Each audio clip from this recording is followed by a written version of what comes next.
ግማሽ ጭንቅላቷን ብታጣም ተስፋ አልቆረጠችም። የክሪስቲና ሳንታውሬ አስገራሚ የሕይወት ታሪክ። በ8 ዓመቷ ሕይወቷን አደጋ ላይ የሚጥል በቀን እስከ 150 ጊዜ የሚደርስ ያጋጥማት የነበረችው ክሪስቲና ሳንታውሬ ለብዙዎች ተምሳሌት የሆነ የሕይወት ታሪክ ባለቤት ለመሆን በቅታለች።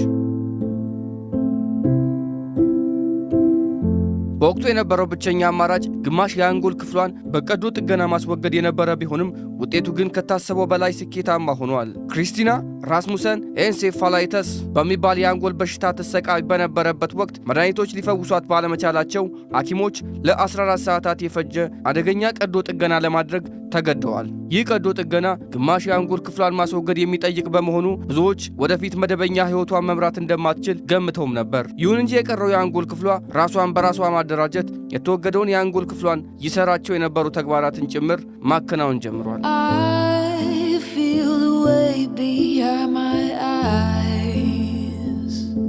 ምንም እንኳን በአንድ በኩል የሰውነት እንቅስቃሴ ውስንነት ቢገጥማትም የማስታወስ ችሎቷ፣ ስብዕናዋና የማሰብ ብቃቷ ሳይጎዳ መቆየት ችሏል። ክሪስቲና በሕይወት ለመቆየት ካደረገቻቸው ተጋድሎች ባሻገር በትምህርቷ ከፍተኛ ውጤት በማስመዝገብ የማስተርስ ዲግሪዋን አግኝታለች።